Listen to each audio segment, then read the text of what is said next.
I'm here today to talk to you about a project that ended up becoming a business, which me and a couple of friends started in 2010. Before I start, I would show you a video of the first urban rooftop farm in Singapore. Comcrop is Southeast Asia's first commercially oriented rooftop urban farm, deploying vertical farming and a system of aquaponics that is completely natural and chemical free. And we're doing this in the heart of Orchard Road. I think it makes a statement to what Singapore has the potential to accomplish if we put our mind to it. This farm was built on the blood, sweat and tears of a passionate group of urban farmers who wanted to see if it was possible to take over a marginalized space in the middle of the city, in the tropics, and create a system of sustainable farming that could bond together a community. Orchard Road used to be a very fertile piece of land before we took it over and planted our shopping malls in it. I guess Comcrop is bringing the orchard back into Orchard Road. Urban farming is still in its infancy in Singapore, and it's exciting to see a growing community. People want to contribute to it, and the energy is very, very strong. Every Saturday, volunteers come to help out at the community farm, at the visitor area. People who know things, people who don't know things, they come together and share information. And we teach them about sustainable living. And we teach them about eating fresh. Things like respecting plants as they grow. You can't rush something when you grow organically. How farms are important to sustaining the life of a city. So a lot of our volunteers take away not just the concept of urban farming, but the values imprinted in that concept.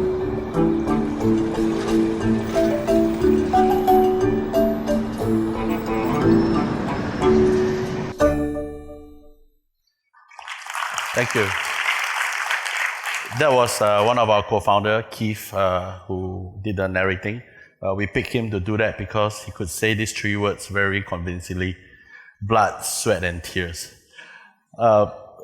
In 2010, Singapore was a very different country than what we are today. Well, to me, it was different because over the internet and over social media and over our society, people are not really happy with each other, not happy with the state of where we are, and they have a lot of pent-up frustration. And at that time, we thought that the best way to get people together could be to go back to farming. Because as far as I remember, when we were younger, and as a child, we were in a farm and we were in a kampong, which is a rural village, before Singapore was really developed. People do share things, people come together, and there was a general sense of community bonding. We figured that you could take a chance on building a farm in the city. We could encourage people to be better with each other, encourage community bonding. And that's where Comcrop was born. We wanted to build a farm that was open, that was very different from the kind of traditional farm you see that is fenced up. We wanted to build a farm that is very inclusive, that is growing, and we wanted to build a farm that is sustainable. So this was 2011, and we went on to the news saying that we will break new ground. It didn't take us, it took us another year before we actually broke the ground, because we did try to ask for forgiveness before we actually start asking for permission. Because Singapore is land scarce, and wherever we can find land, we have to go through many, many layers of approvals.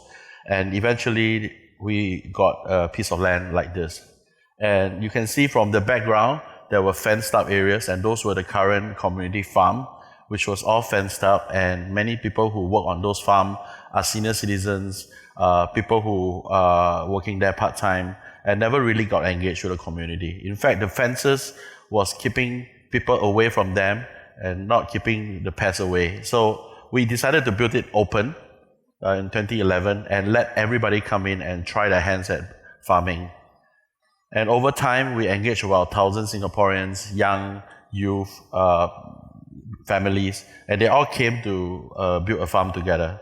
And over time, we realized that the whole idea about building a farm is not only just a garden that everybody could come and enjoy. It doesn't have the way to sustain itself. And at the same time, we realize that as Singapore, we are a country that imports 95% of our food from 35 to 36 countries. It is actually important for us to look at how we could grow food sustainably using marginalized land and at the same time engage the community. So we decided that we want to grow high quality vegetables, to engage the community and develop it as a true business. And that's the business model. It's plain and simple. We actually look at how we could interweave social good into a business. It is very different from a company that sets out that says, I want to be profitable and I'll generate profits into other sort of activity. At day one of conceiving this farm and getting onto the drawing board, we found out that there were many processes that an urban farm can have that could be outsourced to a home, outsourced to a daycare center for disabled, or outsourced to senior citizens who can come up to the farm and work in odd hours or early mornings just to get them engaged and do meaningful stuff. So an example of this is the sprouts that we grow in the farm that comes to our farm to be grown into tomato shrubs or vegetables. The sprouting actually comes from a daycare center for the intellectually disabled. And we have a team of 3 when we first started, and now we have a team of 15.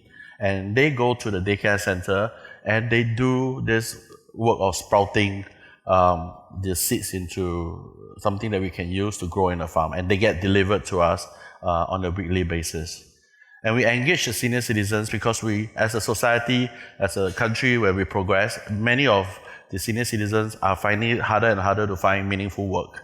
And a farm is something that they can relate to, something that they feel that they could contribute positively. And from that, they come to work for 4 hours and then they go home, take the train, and just in time to make lunch for their grandchildren who comes home. That's really what we felt was the best thing that ever happened. Singapore is a very strange country. We have 6.5 million of us, Singaporeans, foreigners, people who visit us. And we only have 183 farms. 183 farmers producing less than 3% of our food. So what's the key issue here? The key issue, I think, is that over the last 30 years of progress, or 40 years of progress, we kind of forgot that we need to grow something in our backyard that we could all eat instead of growing the tech and the city that we all love to live in. And I guess at this present moment, after we have started in 2011, there are more than 10 or 12 large-scale farms that have started, and grass is really becoming greener in Singapore. At the end of the day, this is what we are really chasing at. A farm is beyond the fact that it could be profitable, that it could produce something that is meaningful. It is about these aunties who are in the picture. They come in, they contribute meaningfully, they do what they are best at doing, and we get inspired every day from them. They do enjoy a good day of work, and we are really happy that at the end of the day, even young people who are willing to step up and contribute and become farmers. Becoming a farmer is something that is very unheard of in Singapore. I can assure you that if you actually ask any of the young students in the university, that would be the least choice. They would probably not even want to consider that as a career. But things are changing. Things are changing because Singaporeans and the young people in our community are finding it more and more meaningful to go into the community, to do work and develop their career that has relevance to what is the need and wants of a community. And I believe we are not alone. There are many of people like me in Singapore and in our society that are developing small bakeries, canning companies, farms, and even small-scale factories that actually engage in such a way that interweave meaningful work to the community.